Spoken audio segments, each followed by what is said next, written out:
Upay nga takma sinirangan Visayas ngan syudadan Tacloban, live kita yan nga nababatian na aton FMR app nga nakikitaan na Facebook pages sa FMR ngan PRTV Tacloban. Kaupo ditong bugos sa puwersan PRTV News Team, ako'y nuwaliyogoy ngan aton ipapadangat ang mga presko ngan magpasong mga notisya, yan ang oras ngan aton mga laray uluhan. Presidente Duterte ginpasalamatan ni Congressman Martin ngan Congresswoman Yeda Romualdez hapag permahini han Samar Island Medical Center. Bongbong Marcos ginsisigurado nga ighahatag ang hulos nga suporta ha mga parag-uma. Pre-shaded ballots harayo daw nga makalusot ha mga polling centers sumalaha Comelec. Aumento ha pamasahe mga pampubliko nga sarakyan. Padayon pa nga gin-istudyuhan sumalaha LTFRB8. Ginaaligar diri pagkarawatan mga hinabang para mga biktiman kalamidad. Ginpanhimuhan abuyog mayor. Babayi nga may ada problema pinansyal. Nagprobar pagpakamatay ha EVMC. Nga naman ito natin mga laray uluhan, masunod naman ang mga katukiban. Nga naato naman siyahan nga notisya yan nga oras, ginpasalamatan itong mag-asawa nga House Majority Floor Leader ng late 1st District Representative Ferdinand Martin Romualdez nga sugadman itingog Party List Representative Yeda Marie Romualdez i Presidente Rodrigo Duterte mauman na ini pirmahan kumuhulos nga balaod ni ragin pa nga may-amay nga balaod nun nga nagtutukod naman in tertiary hospital para itong mga pasyente habugos nga Islahan Samar. At itong report ni Don Leandro Chu. Timos ang pasasalamat ni House Majority Floor Leader ng late 1st District Representative Ferdinand Martin Romualdez ngan asawang hitingog Party List Representative Yeda Marie Romualdez kan Presidente Rodrigo Duterte hapag pirmahini han Samar Island Medical Center Law. Ang duha nga Romualdez ang principal author han mao nga balaod noon nga yana usa na nga balaod nga magahatagin pondo ngan mga probisyon han nakatalaan pagtukuron nga Samar Island Medical Center. Sumalakan tingog Party List Representative Yeda Marie Romualdez dako induro an may bubuli gining ospital agud diri na makurian itong mga samarnon nga bumiyahe pa hinarayo agud la makapagpa-ospital. Salit timos an pasasalamat ini kan Presidente Duterte. Dugang pa ni Romualdez kun hadto ang mga samarnon nabiyahihin 5 nga daunong ka oras agud la makabatambal hayrani nga tertiary government hospital at Tacloban. Hayana magiging madali na ini labi na ha mga kablas nga nakukurian niton pamasahe. Don Leandro Chu, Arangkada, Balita. Samtang nanawagan naman yan ang Unity Presidential Candidate Bongbong Marcos Jr. ang mga tagsuporta nga mahugot nga bantayan. Iton mga botos hayan nga pinili ay mahuman bumuto iton mga Asian panlimbong ngan iba pa nga mga konbersiya. At itong report ni Hansel Cuevas. Kulang usa ka bulan ang tishan piniliayhan nasod nanawagan ang mga tagsuportahan Uniteam hi Presidential Candidate Ferdinand Bongbong Marcos Jr. nga protektaran ang mga butos. Sumalakan Marcos, importante nga mabantayanan kada butos mahitungod nga krusyal iton pagdudumaraon niya na nga eleksyon. Padayon dawan pagparigon ni rahan ira organisasyon sugadman pag-edukar ha katawhan kabahin ha pagproteher han mga butos. Manunumduman waray undang ang paglibotan nasod ni Marcos para han iya presidential bid nga bisan man nagpapabilin nga nangunguna ha mga survey kaupod ang iya running mate nga hi Inday Sara Duterte. Insumala dinhi diri angay nga ikakampante lugod in mas mga ngampanya pa hinhulos han nabibilin 17 dias han campaign period. Samtang igin kalipay naman hini an mapaso nga pagkarawat ngan suportahan mga Cebuanos diin yinukot-yukot an nag-atender hagin dumara nga festival mega rally han Uniteam didto. Hansel Granados Cuevas, Arangkada, Balita. Dinhiya Pilipinas usa mga panguna nga surok iton pakabuhi iton mga mulupyo amo iton pag-uma. Sanglit ginsigurado ni Unity Presidential Candidate Bongbong Marcos Jr. nga iya tataga din dako nga suporta iton kaupayan han mga parag-uma dinhiya nasod. Ari iton report ni Sylvia Abadingo. Yan nga nagtitikaapi kina iton pinili ay sugan man liwat iton pagpasalamat han mga paraguma kun makalingkod na kumo presidente han Pilipinas si Presidential Candidate Ferdinand Bongbong Marcos Jr. Aniya ginsaad han mga paraguma an paghamubo han presyon bugas pero nalakasimana antes an pinili ay iginsumat ni Bongbong Marcos nga an pagsubsidiya presyon bugas ano sa mga pipilian hini nga bubukikion hasyahan nga tuig iton iya administrasyon plano naman hini nga pahamuban an presyon bugas sa 20 nga 30 pesos ang kada kilo. Pinaagi ha rekomendasyon nga usain ha mga panguna nga kinanglan nga pagkaon ng tawo. Pero mabubuhat daw ini niya pinaagi ha pagbuhat and regular ngan mahugot nga inventory ha mga inani nga mga humay ha nasod. Magpapalusa din executive order nga magmamando ha Department of Agriculture nga National Food Authority kun NFA nga didto pumalitin mga inani nga mga humay han local farmers sa itaas nga mauroupay nga presyo. Usay gihapon ini nga pamaagi para mapudngan ang rice cartel stika nga pagkontrol na supply ngan demand han produkto merkado lakip gihapon in pagsumat nga intensyon hini nga amyandahan ang rice tarification law ngan himuon nga local farmer friendly ngan undangon han nasod ang pagsarig ha pag-importasyon han bugas sa ibang nasod mahitungod dinhi diri naghapon kinanglan pa nga mag-importin bugas kun ang local supply in bastante karuyag igpaintindi ni Marcos Jr. nga ang pagtanggalan rice importation in makakasigurado nga makakagatag in livelihood ha mga local farmers. Ginklaro pa naman ni BBM nga iya administrasyon en ginre-recognisar pa naman hini ang mga naekseher na nga mga nasulod ha nasod pero mas tatagan hin pagtutok nga maproteheran ang interes ng mga lokal nga mga paraguma mag-aalo taga gihapon inihin pondo para han DA nga nigduduson hulos nga implementasyon han free irrigation law plano gihapon ini nga magtindog hindako nga government owned storage facilities kundiin ang mga paraguma en pwede nira i-stock anira mga ani samtang naguhulatin mga mamaralit ngan maibaligyan naman na sakto nga presyo. Sylvia Abadingo, Arangkada Balita. Hayba naman naton nga balita ginsigurado itong Commission on Elections sa COMELEC nga diri makakalusot ha mga polling center itong alegasyon ng pag-eksiherin mga pre-shaded na nga mga balot. Mangani, hapagabot lahi iton balota in maugot na ini nga papanginanon og sa magtikang iton aktual nga adlawhan pinili ay. Ari itong report ni Hansel Cuevas. Kumpiyansa iton Commission on Elections nga diri magagamit ha anuman nga plano nga panlimbong an ginkakabarakan han mga botante han naisusumat pagbalay-balay hinpira nga mga individual kundiin ginaaligara nandi-distribuer hin mga balota ngan ginpapashaydan pabor hin partikular nga kandidato. Sumala kan Attorney Ramon Dadulia Jr., City Election Officer. Pananglitan man in may ada natatabo sugad nga mga aktibidad hapira nga mga lugarhan nasod harayo naman daw nga malusutan hin mga pre-shaded ballots ang mga gagamiton nga balota ha pinili ay hamayo 9 mahitungod han istrikto nga pagpanginano han mga balota antis i-distribuer ha mga polling centers an mahugot nga eksaminasyon han mga election materials lakip na an mga balota in gindudumara usa ka adlaw antis han pinili ay ini nga may ada ini schedule na ipapagawas itong City Treasurer's Office para itong examination ng mga ballots before they are distributed to the polling centers on election day.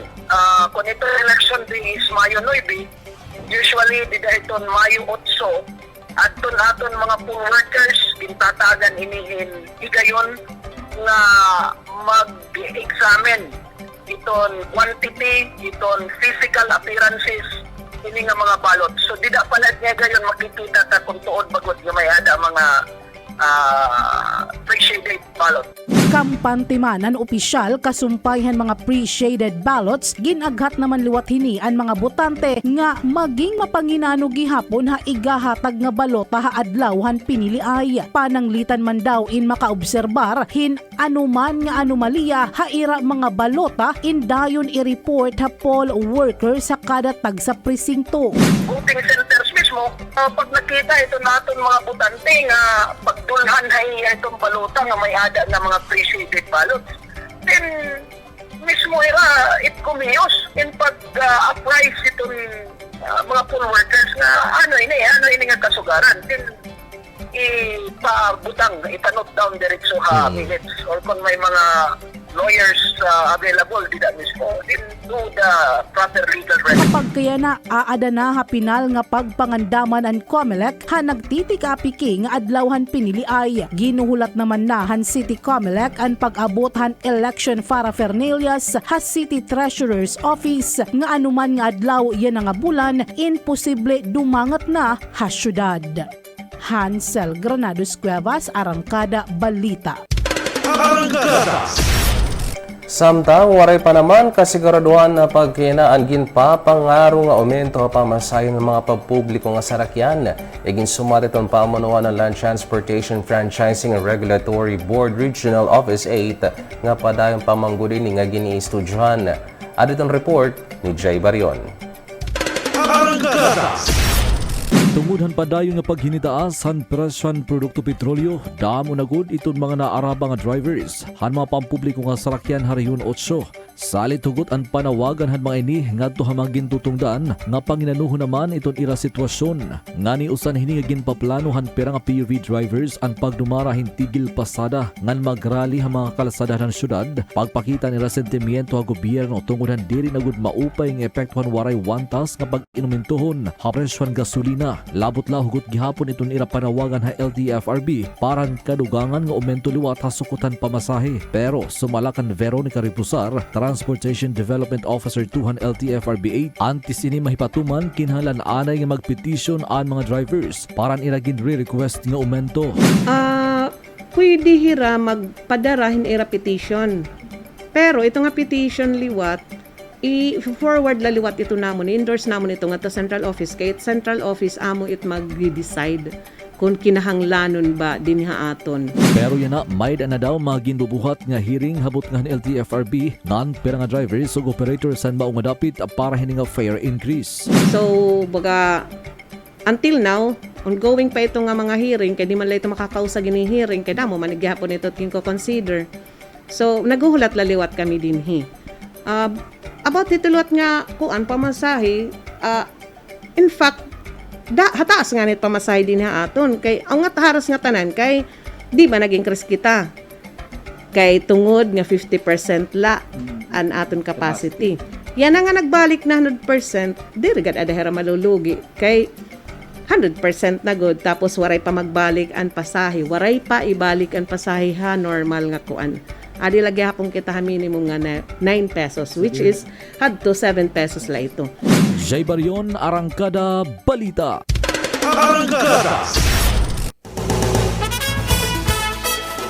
Masunod!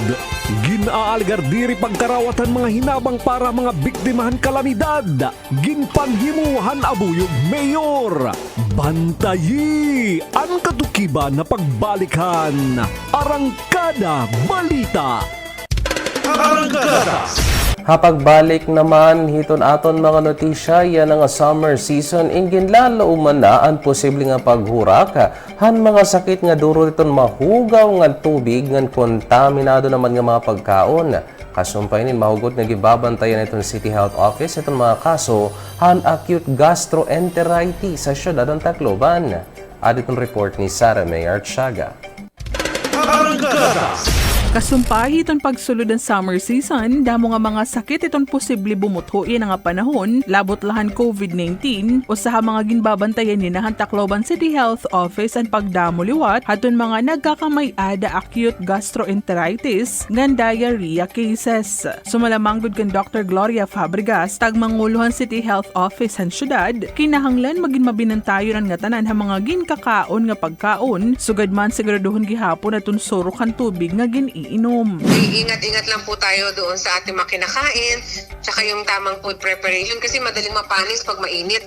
Hubot go diton ira monitoring nga ginbubuhat, labi pa nga may dakason kolera gawas itong Tacloban. Hapag kay na, waray naman nahisumat nga diarrhea outbreak habisan diin nga partihan Rehiyon 8, lakip na din hiyan syudad han Tacloban. Pero damo naman ato nagkakaada hin acute gastroenteritis sumalaha maong opisyal. Oh, pero ano naman siya, acute gastroenteritis, so wala namang ma-admitted kasi ang winawarn lang natin surveillance is that we have cases of cholera outside of Tacloban. So syempre dito yung dadalhin sa mga hospitals because of management. Mabilis makano yung oral fecal yun eh. So pag hindi rin masyadong prepare or yung maayos yung pag-dispose ng mga poops and other rin siya, yung sa risk din.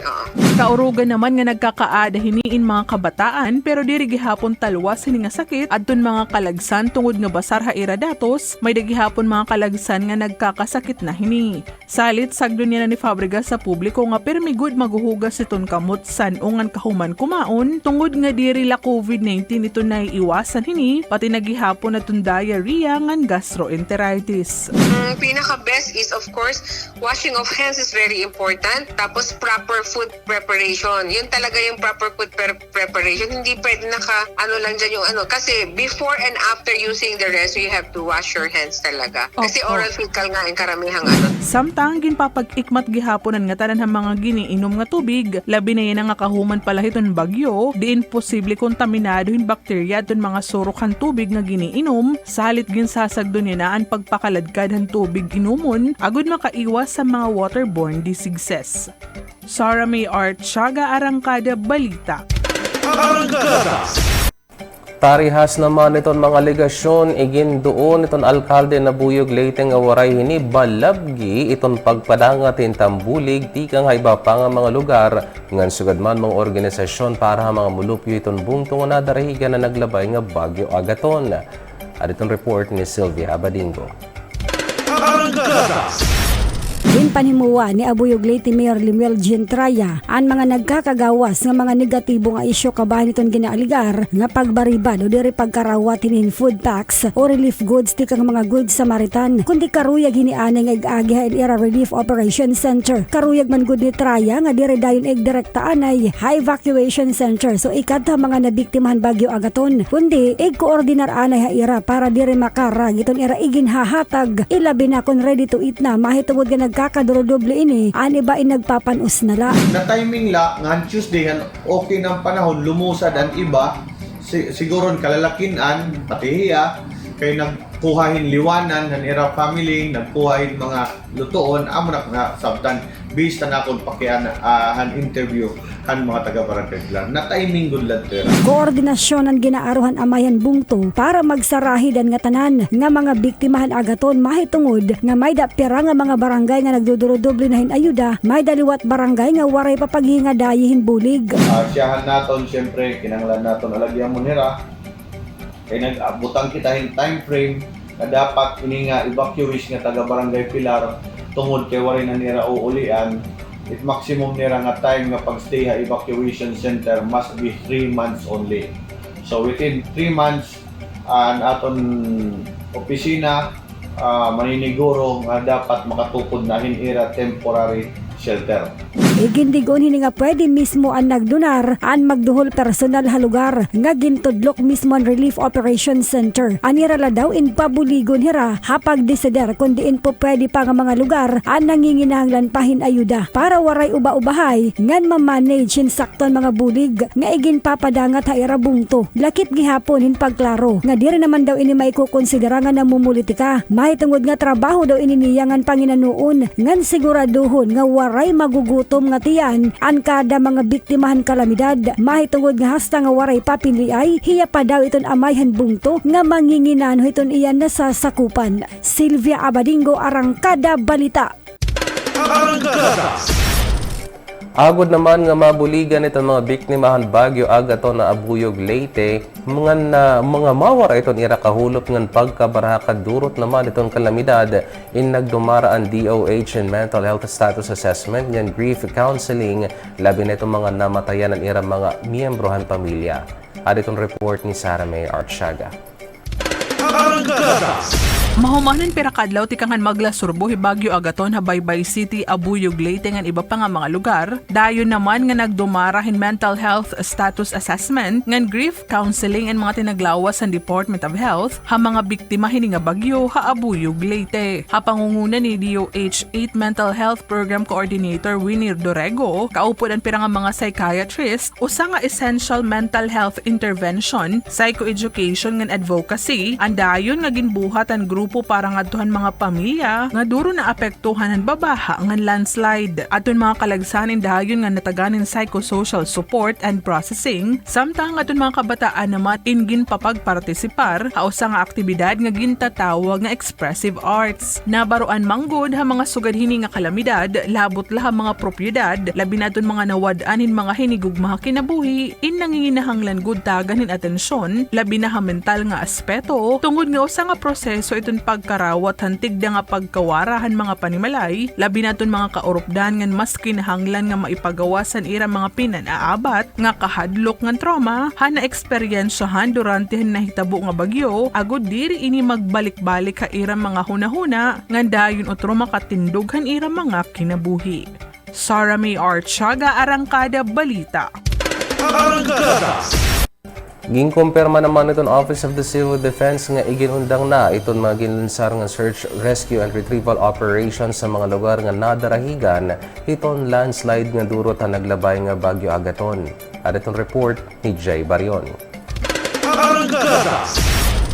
Ginundang na ang gindudumara nga search, rescue nga retrieval operation sa pirang mga lugar nga nadarahigan han landslide sa Baybay City, Leyte. Iniagud nga mas siguro ang katalwasan han mga rescuers. Hausang interview ginmalatumat ni Lord Byron Toricarion, Manguluhan Office of the Civil Defense Regional Office 8, nga nasabi nga search, rescue nga retrieval operation sa barangay Mailhi ngan barangay Bunga in ginundang na. Manggod ang syudad han Baybay in usala hadton mga lugar han nasud nga duro nga naapektuhan hanagin paglasorbo ni Bagyo Agaton. Otro, hapirak ori nga datos sa NDRRMC, aada na 104 nga mga residente ang nahipatik nga mga nagkakawawara pa nga dayana. Ngan as of 4:50 AM dinhan Martes, sumalakang Toricarion, sumaka na ha 179 ang mga nahisumat nga nagkamatay durutan Bagyo Agaton. Maabot naman ha 62,608,269 ang nahihatag naman nga ayuda han NDRRMC nga to mga apektado nga lugar han Reyon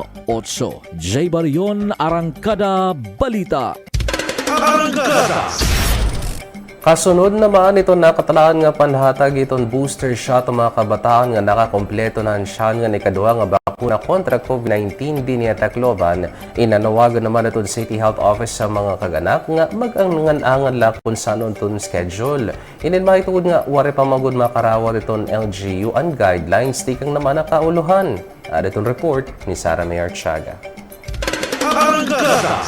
Agud makompleto na itong proteksyon kontra COVID-19 na itong mga nabakunahan nga mga kabataan 12 nga 17 anyos ang pangidaron, titikangan naman naliwat ang paghatag ang booster shot ha mga hini. Ini naging pag-anunsyo ni Dr. Gloria Fabregas, tagmangulong Tacloban City Health Office, din sumalaha iya, sugad itong mga nabakunahan nga mga kalagsanan Pfizer o Moderna vaccine, din kinahanglan ani mahumulatin tulo ka bulan tikangan second dose san umaihatag ang booster shot.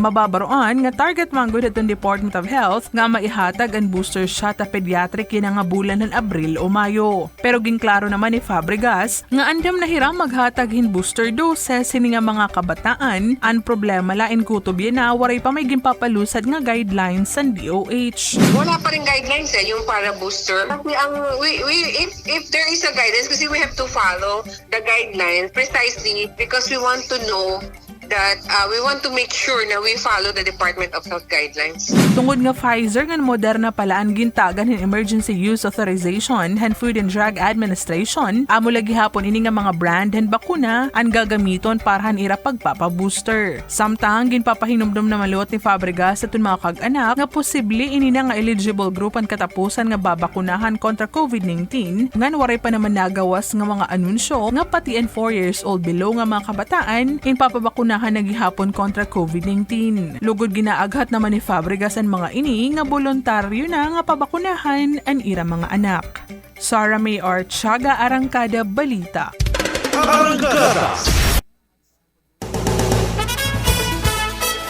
Masunod! Baying may ada problema pinansyal, nagprobar pagpakamatay ha EVMC. Bantayi! Ang katukiban na pagbalikan. Arangkada Balita. Samtang ha mga nabibili naman naton nga natisya, ginadmitara iton pamunuan ha DPWH Tacloban City District Engineering Office nga dakong ayat para ira maintenance workers iton permi nga panlimpyo itong kadamo itong mga basura nga iginalabog labisin dain. An mga inimanggo iton hinungdan iton dahil nga pagbabaha pira nga mga lugar sa syudad, labi na kung masukot itong pag-inuran. Ariton report ni Sylvia Abadingo. Dako nga problema, haoras ito ng uran nga panahon, an pagdamo liwatin mga basura, waray wantas sinbisan ladiin nga paglabog. Iton mga nagamit ta kalsada, usa iniha mga nagiging kausa pagkakasaro pan mga drainage canal, nga pakurian iton pagtanggal. Diri naman sakop ang DPWH Tacloban City District Engineering Office, an panguhahin mga basura, pero igin man do nagyapon na lira opisina nga iglayon na laini, nga panguhaon ang maintenance worker. Kay bangin lugod magkalat ngan mahinisulod naman iniha mga kanal. Doon amon nala gin fukuan dili ha mga taga-maintenance namon, mga maintenance worker. Kung bagay kaso may basura, kung may basurero nga naagi, isak lang nala nira. Kay pareho malagi hapon ito, kita malagi hapon apektado, magkakakadat aton mga kanal, kay plastic, diri itong talaga natutunaw. Dako manggod nga ayat hayra iton mga good thing nga mga buho nga nanhisok-sok nga mga basura. Pakurian iton pagtanggal ilabi na nga ang mga putusin mga dulce, face mask nga niba pa nga mga nagkakalat. Diri laha kanal kundi ada mga ligid iton kalsada o mga dalan nga nakakaulang iton trabaho maintenance worker. So, bisa rito diri namon mando, kay diri man kami basurero. Kung in kaso na aagian nirang may basura, hira na lagi hapon ito ginuupod. Hangyo naman ni Yuse nga magburubling unta an nga tanan pinaagin pagproteher iton kalibungan nga pauro-utro nga pahimatngon mahitungod ha orhan publiko malagi hapon an nagaantos oras kun nasukot na iton kalibungan, labi na kun naura din natigda na lapagitaas iton tubig baha dara iton nagkakababara nga mga drainage canal para malikayan ang kaparehon mga nag-agi nga katuigan. Inunta maging responsable an nga tanan hapag-hapil ni ratag sa hugaw ilabo gineksakto nga labugan.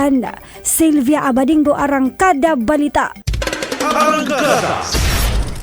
Diri naman may kakaliro nga mahitungod itong topografiya ng lokasyon itong sinirangan Visayas in masukot ini nga madarahigan hin mga bagyo. Sang ginaagat na pagkihan itong Department of Agriculture itong mga paraguma reyon nga magparehistro ha RSBSA ng PCIC kumo proteksyon ha panahon itong kalamidad. Aritong report ni Hansel Cuevas. May paghisumpay hiton agsob nga pag-iguhin bagyo diniya sinirangan Visayas. Otro nga nanawagan niya na ang Department of Agriculture ha mga maguruma nga taganin importansyahan pagkuhahin insurance ha ilarom han Philippine Crop Insurance Corporation o PCIC sugad man ang pagpaparehestro ha registry system for the basic sectors in agriculture o RSBSA han DA para ha ira ikakakampante ha posible maidudurot nga danyos pananglitan man in umigo in kalamidad. Sumalakan Christine Culasito, tagapagyakan han DA Regional Office 8, dakong ayat ha sektor han agrikultura an hulgahan maraot nga panahon nga sugaditon sinirangan Visayas in masukot gud rumbuhon hin babagyo. Kumo proteksyon ha mga maguruma, dako daw nga bulig an pagkakaada insurance ngan rehestro ha RSBSA nga rekiseto ha pagpahunob hin ayuda ngan anuman nga interbensyon tikang ha DA. Sila ka maupay kunta kung may adahira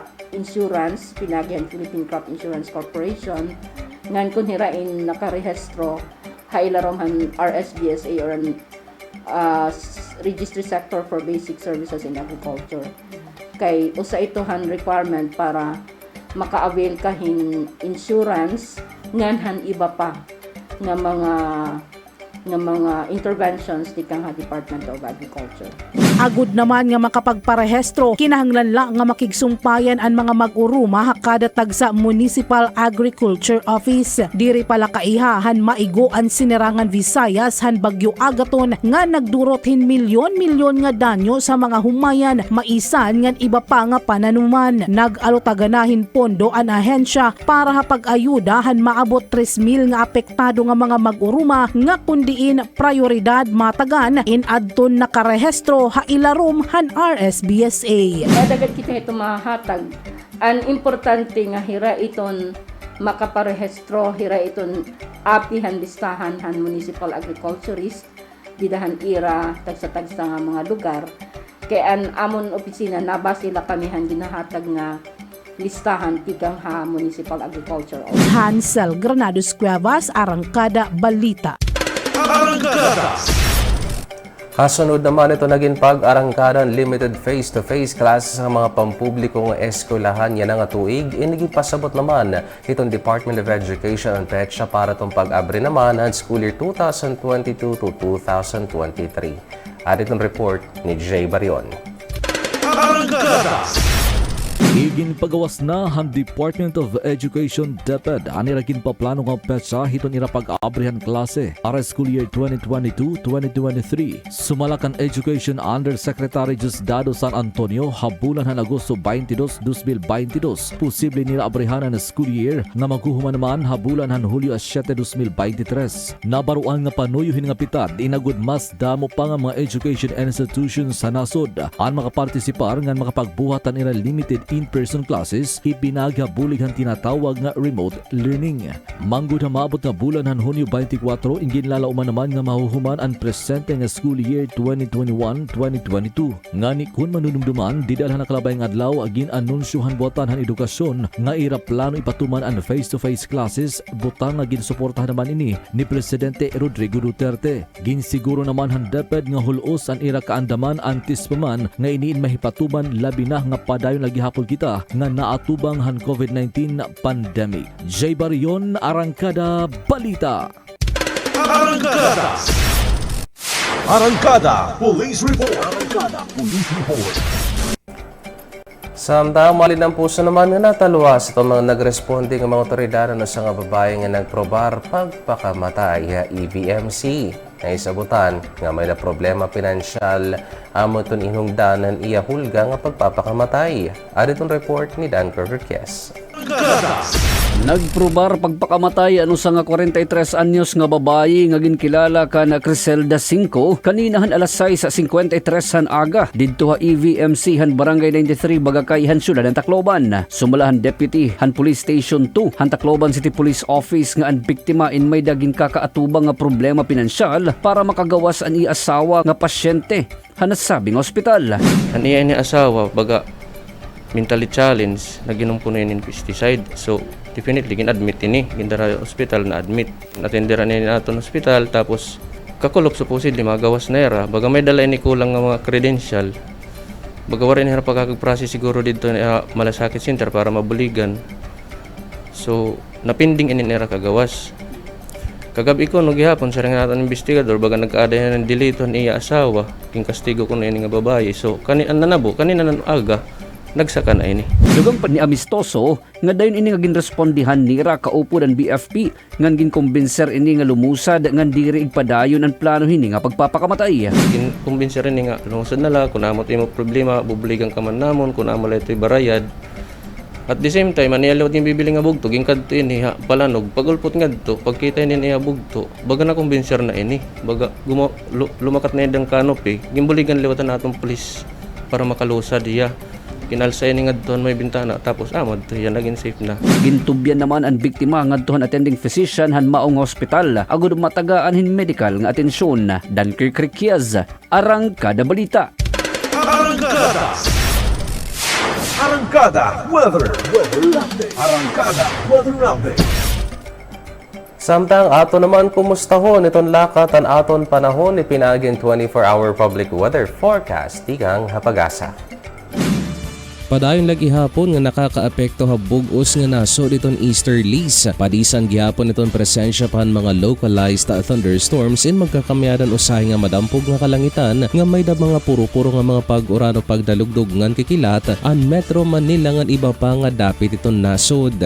Haaton provincial forecast papriyo magkakamiadan usahay lang nga madampog nga kalangitan nga may daguti ay nga posibilidad hin puro-puro nga mga pag-uran iton probinsya Leyte, Southern Leyte, Eastern Samar ngan biliran. Hapang kabugusan nagmumula iton temperatura tikang 24 kada 34 degrees centigrado.